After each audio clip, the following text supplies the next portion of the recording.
I hear the industry talk about risk-driven. It means I'm choosing to take a high-risk position. So all of that security stuff you talked to me about, I'm going to ignore it because I'm risk-driven. And the risk is I don't ship the product or we don't make any money. How do we get really risk-driven? What are the things that we're worried about, that we're really worried about, that we really need to be addressing? Which other things are lower risk? Can we quantify that? Can we be systematic about that? Welcome to Cult Products, a podcast by EIR Digital. I'm your host, Phill Bolland, and on this show, we sit down with the founders and leaders shaping the next wave of cybersecurity innovation. You'll hear the stories behind how they found their first customers, defined what made them different, and built products that earned a loyal following in one of the toughest markets on earth. Let's dive in. Matthew, welcome to Cult Products. Real pleasure to have you here today. Thanks, Phill. Thanks for having me. So, I think always a good place to start is what's your name and where do you come from? What's the backstory that got you where you are today? Matthew Tregus. I was one of those whiz kid, geeky kids in the 80s that discovered technology and had a maths teacher that lent me computers. And I have been helping people use technology to do interesting things ever since. And it turns out if you help businesses to do that, you can do some fun stuff. I'm sure, given, you've worked in various different, design agencies and consultancies and places like that, thinking about influencing people, thinking about, stakeholder management, thinking about change management, all of those kinds of things. What's been your experience of doing that within that sort of security context, and why is it so important? So if you want to affect people's behavior, you need to have some empathy with them. You need to have some context.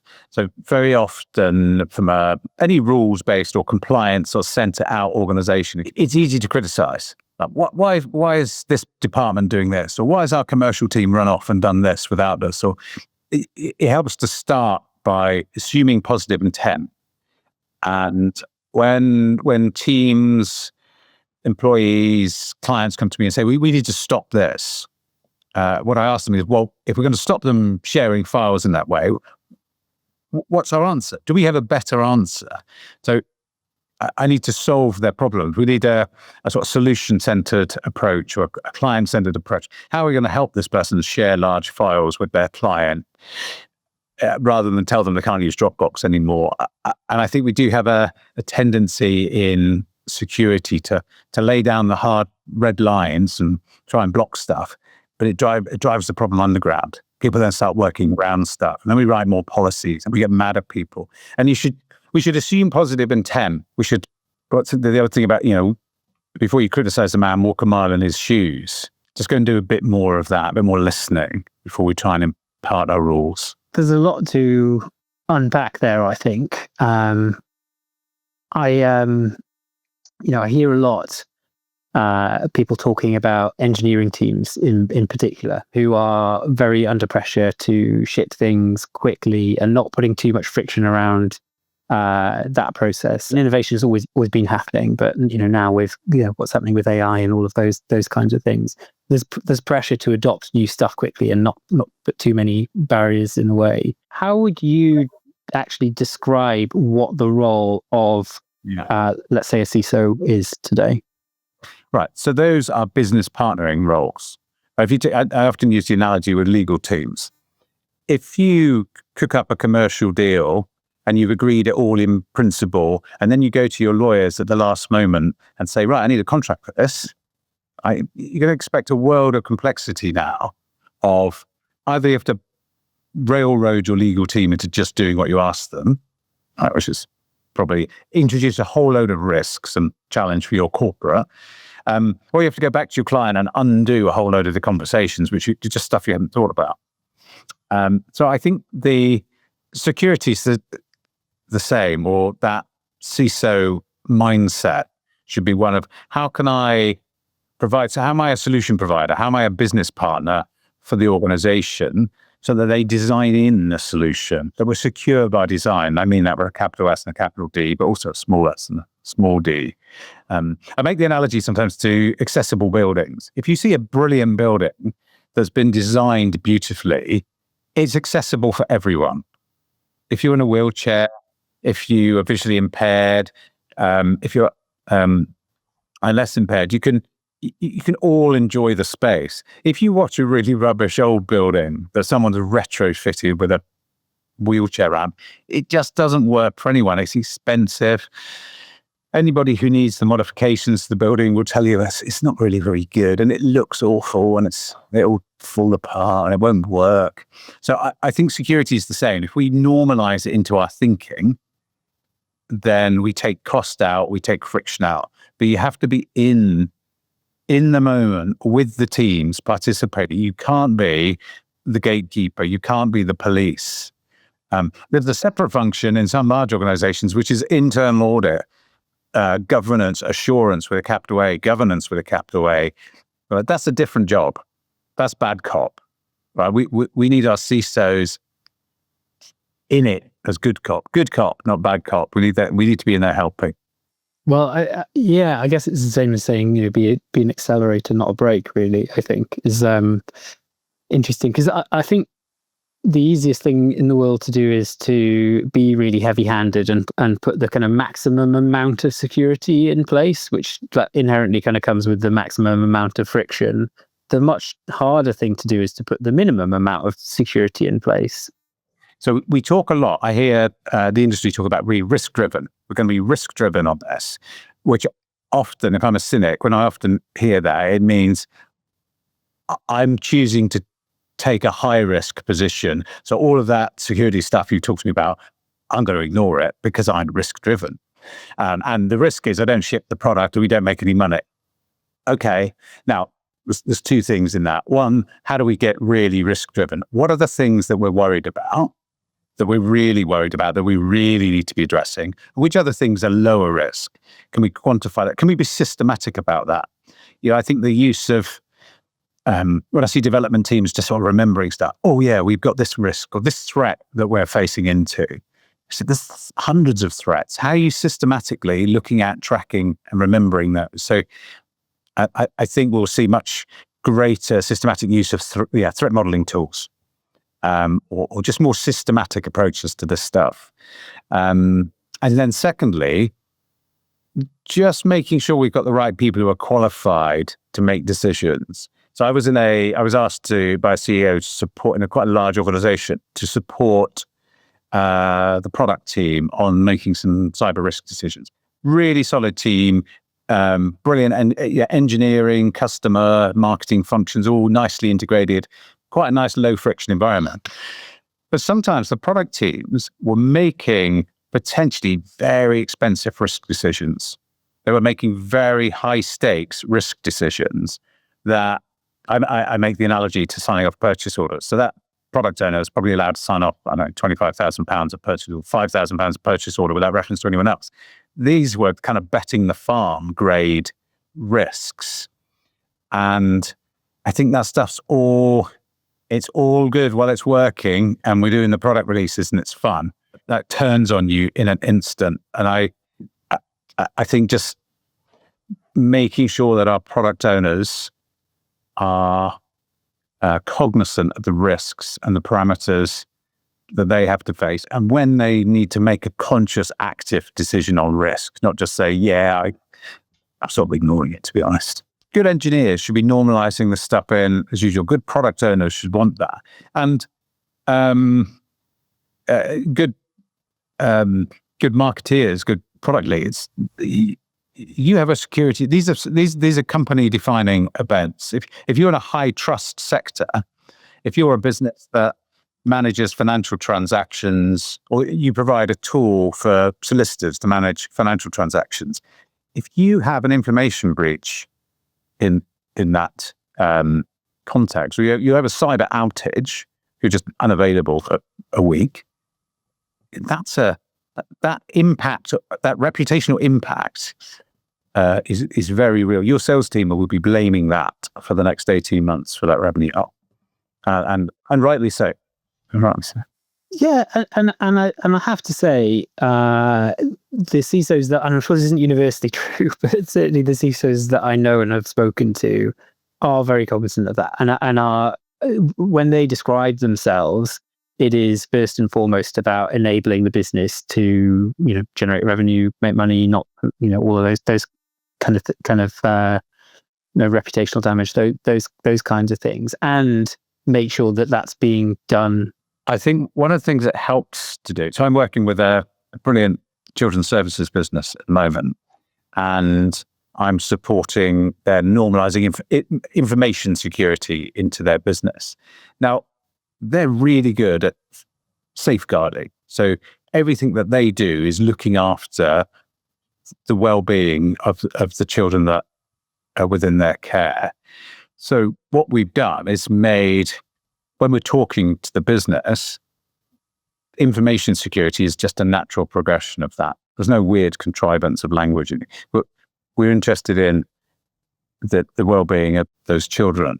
So the more you can link the security back to the business outcomes, and the more you can link it to the mission or the purpose of the release, the better. Because I think sometimes people don't understand there's a lack of imagination about how bad things could get and how quickly things could get bad. And if I were to characterize businesses that I meet, there are those that haven't had an incident of any kind of material incident, and those that have. And the behaviors, the attitudes, to some extent, their budgets are quite different. We had a phishing attack and 15 inboxes were compromised, but we got on it and it was fine. Yeah, that's good. Well done. But there's people that have been hit. If you've been hit, your view of the world is very different.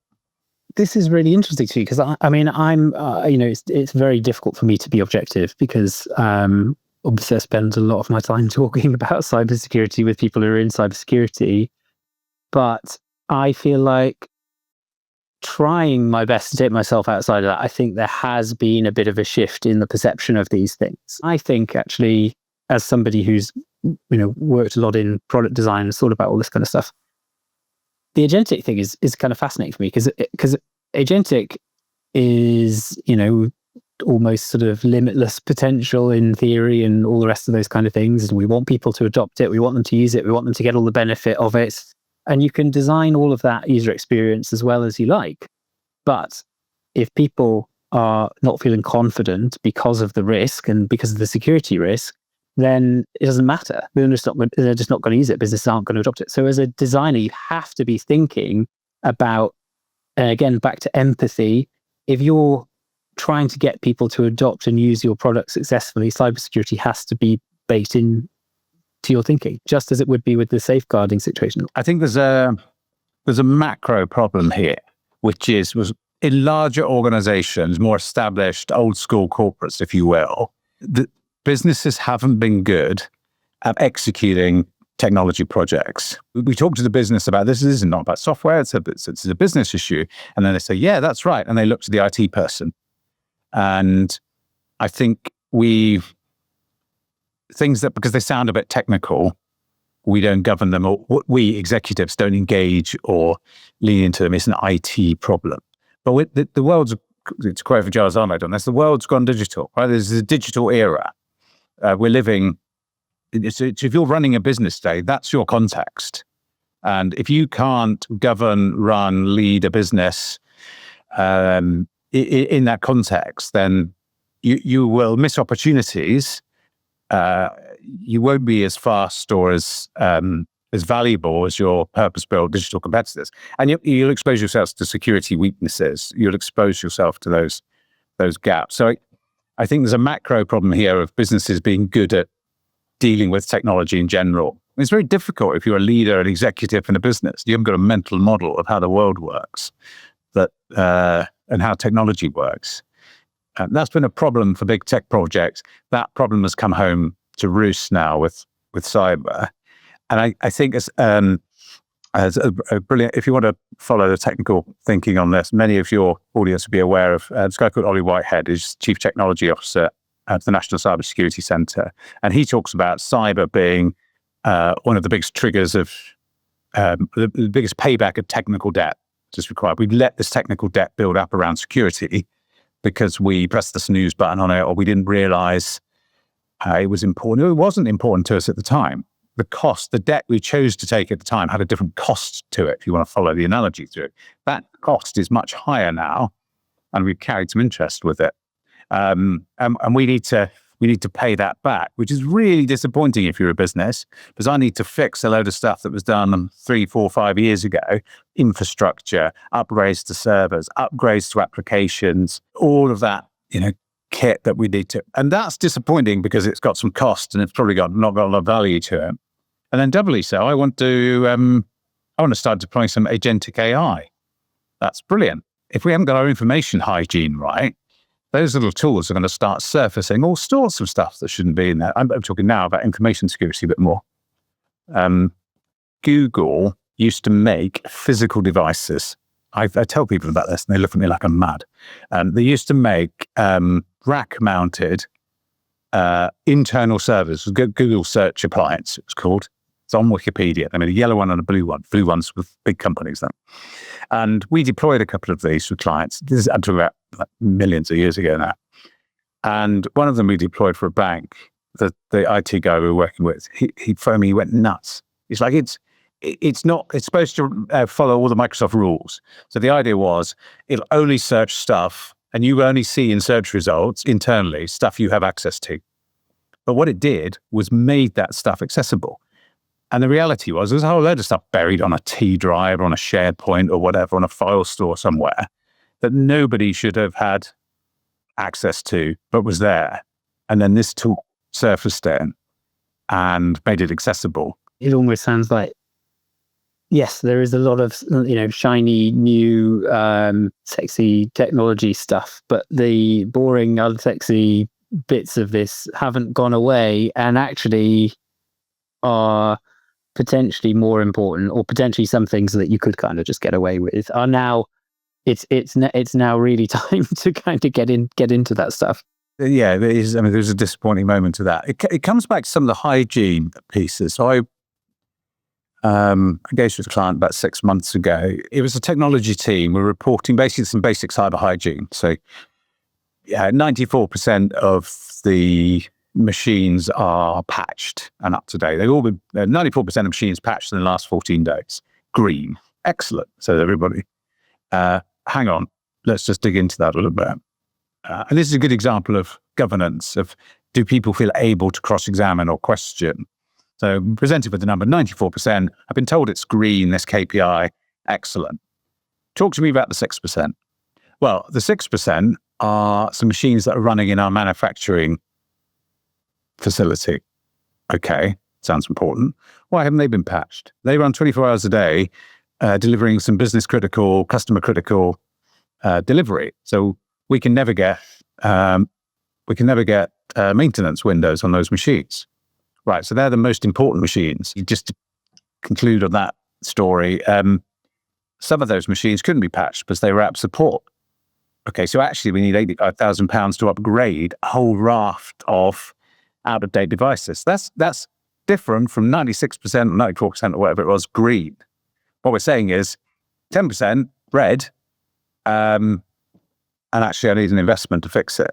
How do you think about change management and bringing people along and those kinds of things? I think what you've described there is that, well, actually, the way that we sort of connect this is, firstly, like data is very compelling, but not just surface level data, actually drilling into that data and then framing it around something very tangible, which is, look, this is the most critical bit of your business and it's not secure right now. What extent do you think it's possible to reframe this conversation away from pure risk and, pointing at things and going, this is really on fire, into a space where it's perceived as a value add business driver? I think it's a bit too much of a stretch for most organizations right now.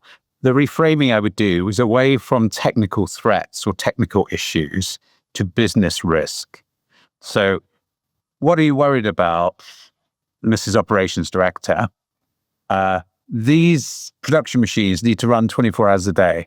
Good, right? You don't need any IT knowledge, or you don't need to know which version of Microsoft's Windows Server we're running to talk about that problem. So if these are our critical systems and they need to run, what do we need to do? What do you need to do to be a good client, a competent client for our technology partners and for outsource? And we'll talk about supply chain in a second, to drive this positive behavior away from, I stick with my sort of simplistic patching example, IT reporting how much patching's been done, to an operations director reporting how resilient already that business is to continue operating and to defend itself and to continue operating in the event of an attack. So these are business issues, and they only get solved as business issues when business leaders, business owners normalize that into their thinking. I would encourage technical folk to go and look at DSIT, the Department of Science, Innovation and Technology, and the National Cybersecurity Centre published about a year ago something called the Cyber Governance Code of Practice. I get quite excited about that. So I've sort of carried this geeky thing through from the 80s into what is now governance geekiness, paying for it. And it's sort of useful. I would encourage tech folk to go and look at it. It has no technology component to it. It's not ISO 27000 and what's it. It's not Cyber Essentials and any of that. Which are all good, and we need our technical controls framework. I didn't mean to sound dismissive of that, but we know what that lot looks like. The governance framework is stuff that the business needs to be able to assure itself that it is doing. And my test for that, if I say to a senior business leader or the chair of the Risk and Audit Committee, how do you feel about that governance work? Is that in place? If the first thing they do is hand it to the CIO or the IT director or the CISO and say, how are we doing? That's the wrong first answer. So, and it's broken into, I'll see if I can remember the 5 bits. I'm pretending to not remember it now, so I don't look too geeky about it. But the first one is about risk and risk appetite. Second one is about strategy, people, incident readiness, and governance. But A1, I was part of the team that was involved in writing it, so it's sort of there, sort of emotionally involved with it. But A1, action A1 under risk is, do we know which systems are critical to the operation of our business? And critical, not, it'd be hard to manage without printers. Possibly. Maybe those 2 printers in that particular part of the business are really important, but not all of them, right? So just taking that view of what is critical to the operation of our business and anchor everything you're doing back from that. I see businesses doing good, sensible stuff, but to use the analogy, they're not focused on the crocodiles that are nearest the boat, and they can explain why they're doing it. I think we need to anchor back to the business risks, and then when we're taking actions that flow from that, are they mitigating? Are they really mitigating it? I'll give you a quick example that talks about supply chain. So an organization where most of its operationally critical and customer data is in third-party systems, cloud-based, secured, brilliant systems, absolutely the right choice for the business, architecturally great. But then what we were quite focused on was the SOC and securing the laptops and a whole load of sort of quite infrastructural stuff. But we didn't have any infrastructure really. Most of our business, all of our business, is run on 3 brilliant cloud services. Right. So when we think about cyber risk and we think about operations or information risk as well there, are we really looking at the right things? Are we really worried about the right things? Actually, it's about access control. Actually, it's about some of the role-based administration that we should be doing, archiving data, just some good data hygiene on other people's tools. A whole load of capabilities in the tools we weren't using, but we are busy deploying new tools on desktops because that was easier and it came to hand. Although ironically, it was adding cost and may not be addressing the nearest crocodile. Interesting. I'm gonna give you a bit of a challenge, I think, which, given what you just said, I think might be quite an interesting one. If I said to you, tomorrow morning, you're going to wake up with this burning desire to start your own startup in the cybersecurity space with a technology product, So you can't say what you're already doing. What would be the thing that you would say, this is what businesses actually really need right now. This is what I can build for them, and that will actually really move the needle and help them face these security challenges. I'm trying not to say the stuff that I'm already doing. So I think finding ways to help them discover what they actually use, a way to sort of look at a business with X-ray specs to see, this is the stuff that's important. This is where the volume is.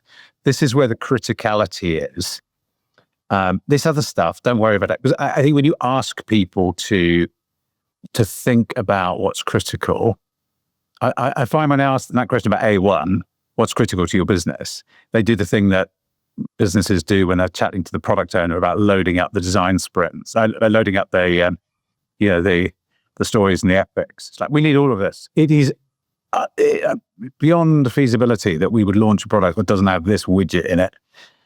Okay, we'll build that widget if it's that important. And then it turns out when we get nearer the deadline, that widget gets thrown overboard. Nobody cared about it anyway. Somebody thought about it driving to golf and thought they'd throw it into the sprint. I think businesses do that a lot about what's critical, and they can't see what's critical. And some of that criticality is outside of their immediate sphere of influence. It's going on elsewhere. So I want to be able to look at a business and see, was an idea, I'm going to be distracted now thinking about how you actually do that. So well, there you go. This could be the start of a billion-dollar company. I in 10 years' time telling that story to someone. Well, I was chatting to Phill on this podcast. I'd never really thought of it at all. Phill asked me this question. That's how this business got started. And it does feel like that challenge is becoming increasingly difficult as well, because the network of technology, the nervous system within a business is so disparate and is so.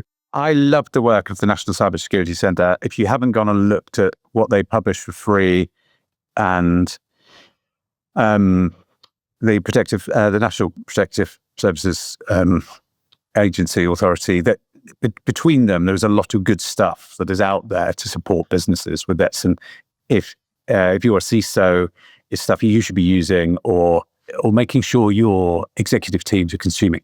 There's some guidance that I was a contributing editor on that NCSE published called How CISOs Communicate with Boards. That's a genuinely useful thing for technologists. I'll make sure you've got a link to that. One of the things NCSE talked about after some of the high-profile attacks last year was, companies need to be ready to go back and run this stuff analog. I'm not a prepper. You should be driving cars with carburetors and, plenty of batteries standing by. But I think when we talk, I think it's sometimes unhelpful. If you're a large retailer and you have built IT systems, information systems over the years to optimize your supply chain to within an inch of its life, it is challenging then to think about how you would go back to operating on paper. But the concept of the minimum viable corporation, what's the minimum viable business? How do we relaunch our business in event of a crisis is a discipline to go through. That's one of, I think that's D1 on the code of practice. And I think, so I'm contradicting myself. The idea that we could run our businesses on paper is nonsense. It's like the analogy now that if phone calls were still managed or data connections were still managed by people putting cables into holes and exchanges, the entire world's population would be managing, switching telecoms. It's just a nonsense. It was just orders of magnitude more complex than how the world used to be, which you can read about and get nostalgic about how brilliant it all was back then. But that's not our context now. That's not our reality. What feels like more high-profile cyber attacks over the past couple of years. Do you think the impact of do you think we'll now see more or less of those kinds of attacks? Because you're saying, if you've been attacked, you change your posture. I know lots of businesses are talking about, we can't let that happen to us. But what's your sense of, are the lessons being learned? Are the changes being made? It's easier to understand the risk. I'm always surprised how quickly people talk away the risk, though. So it's happened to them, but they're higher profile and we're not a target. Okay, so there are some high-profile targets, some trophy clients, or trophy targets, or people that might have loads of money. And I think there's that with, why have you attacked this really wealthy bank? Well, because they're likely to pay a ransom. So I think people trick themselves into thinking that they're somehow not targets. They might not be targeted, but I think people should be a bit more open-minded. And again, the National Cybersecurity Annual Review last year has got loads of stats in, which I can't remember and won't try and regurgitate, about the sizes of businesses that have been attacked. And there's a survey that's summarized in the annual review that they run every year about how people feel about this. So I do think it's on the agenda. I think there's that old thing about any capability, we move from being unconsciously incompetent, where we didn't know it was a thing, we weren't really thinking about it, to becoming consciously incompetent, where we know it's an issue and we ought to be dealing with it. I think that's where people have, the broad range of UK business has become consciously incompetent, which is a good thing. What we all now need to do is become consciously competent, where we've got a plan and we think about it and we're a bit more mechanical about it. The trick is to become unconsciously competent, where it's part of what we do. You don't even think about it. It's just normalized in. I think as a security industry, we might like people to be over on the right-hand side, the latter part of that journey. The reality is people are just becoming consciously competent. I used that example with a client. It was English as a second language a couple of weeks ago. I think I confuse them a lot with the language. I think people are shifting. I'm not sure they necessarily know what to do. My advice to them is, A1, what are the things that are important to your business? And then any actions that we're taking, any plan, is it then addressing those risks? It sounds ridiculously simple. What are the risks? What are the systems that are critical to your business? And ensure that the actions that are being taken are addressing those risks. And then follow through. You're going to have to dig in a bit deeper, executive team, board team. Back to my patching example. Well, we're going to patch all our machines. Did they get patched? Are they being patched? Can you prove to me that they're being patched? And we should expect auditors of any company that's going to pass audit limit, I forget what it is, £10 million or above. So I'd expect auditors to be looking a little harder at the general IT controls and operating risks. Certainly any corporate have got those listed as their principal risks. People are going to be digging into that. So I think there's a lack of imagination still. And I think people are preparing for coming home in the kitchens. There's been a fire in the kitchen. So I come home and there's a fire in the kitchen. And if I said to you, right, what are you going to do now? How are you going to eat? Well, we're going to shut up the kitchen because that's horrible and it's upsetting and it's terrible. But I'm still going to be able to feed my kids. So I'm going to go to the supermarket and I'm going to buy a microwave and I'm going to buy some ready meals. And we're going to be up and running. We're going to be eating. We're going to be camping out in the kitchen. And it's probably going to be 3 months before the kitchen's fixed, 6 months before the kitchen's fixed. And it's not pleasant. I'm not trying to make it sound like it's all good fun, but it's survivable. And I think what people don't plan for is I come home and the house is gone and there's no gas in the street and the power supply to the district's been shut off. Right, now what are you going to do? Well, I'm going to log in here. You're not going to log into anything because I'm going to restore the backup. Onto what? Where? So I think there's a lack of imagination. And I'm not saying you need to do anything about it. Just imagine what it could be like and then make some active decisions about, okay, I'm not preparing for that because I can't afford to. But actually, sometimes just thinking about it is enough. I think it's the group chair of the co-op wrote an open letter that was published in various places, was on the inside front cover of the Cybersecurity Centre's annual review. It's worth reading. She was very generous in sharing information and very open about it, and could do so because of the nature of their business. Some PLCs are much more guarded about And there's an underreporting, I'm sure, of cyber incidents and the near misses, which is a shame. But that her experience was one that should resonate with you. Interesting. I think we can probably link to that one. Matthew, we can't finish on such a downbeat note as your house is blown up and the world's ending and all this kind of stuff. So my last question for you is, what are you optimistic about looking ahead within this space? I think what I'm optimistic about is organizations investing in and realizing that they're living now in a digital era. The world is going digital. As I said before, the threats are digital, but the opportunities are digital as well. So whether that's agentic AI, whether it's actually automation that we should have been doing already that we hadn't done, there's a whole raft of technologies out there that can help us do what we already do much better and start to do exciting new things that were impossible without the technology. So imagining ourselves, if we were born today, how would we be? And I think if you use the cyber threat as think, right, we need to get good at technology, that should be an empowering and enabling thing. And nobody's kitchen needs to get burned down. Nothing bad needs to happen. It's a positive. And if we do that and we focus on the experience we want to give our employees, the experience we want to give our customers, and that's tough. That change is tough. We can see in purpose-built, well-led technology business. Octopus I'm a bit of an Octopus fanboy. If you look at, that's a business that's purpose-built, and I think if you're an incumbent in that sector, you can be looking at that thinking, I want to do what they're doing, but I think I'm already doing the same thing as them, but they're somehow just doing it. They're unconsciously competent. They're just brilliant at doing it. And I can't quite get good at it. So that's the opportunity here. You've got to get good at technology because the world's gone digital.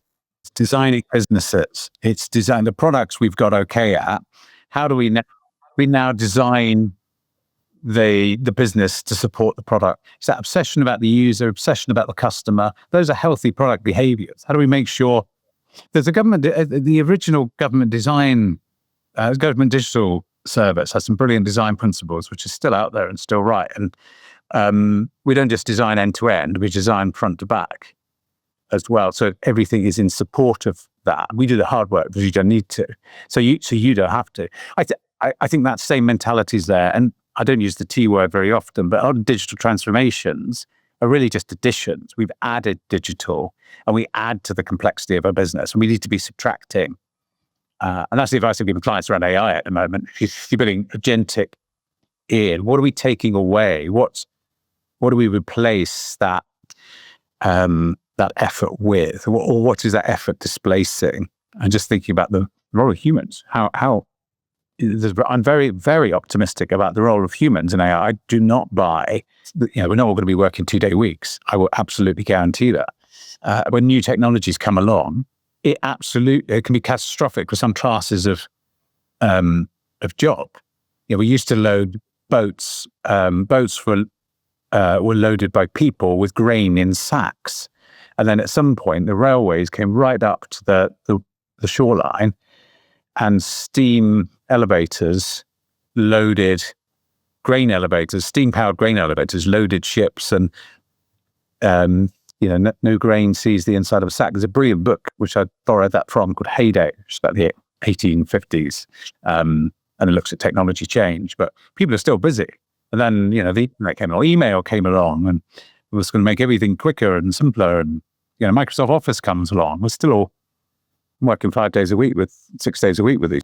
I'm more optimistic. I think we'll be living in a utopian society where we'll all just be artists and musicians, and everyone's having a great time after the collapse of civilization and the years of war. I love your work, Phill. I don't think you're right about this. The survivors are going to have a great time. Yes, that's like a Netflix movie. Well, I get torn between, and I'm going to leave you with this bizarre cultural reference. don't look up, right? You've seen the Netflix. Yeah. Yeah. Don't look up. So I sometimes find myself in that mode. Like, how can you not see this? How can you not see this coming? This is just obvious. And it hits the risk. Thank you so much. It's been so great to chat to you today. Where can people find you and get in touch with you? Trigus.com is my website. It sets out what I do. And I'm m@trigus.com. We'll send you a link. Amazing. Thank you. Thank you so much, Matthew. Thanks, Phill. Cheers. Bye. Cult Products is brought to you by Yaya, helping cybersecurity companies define who they're for, what they do, and how they're different. To learn more, visit yaya.co. And don't forget to search for Cult Products in Apple Podcasts, Spotify, or wherever you listen. Follow the show so you never miss an episode. On behalf of the team at Yaya, thanks for listening.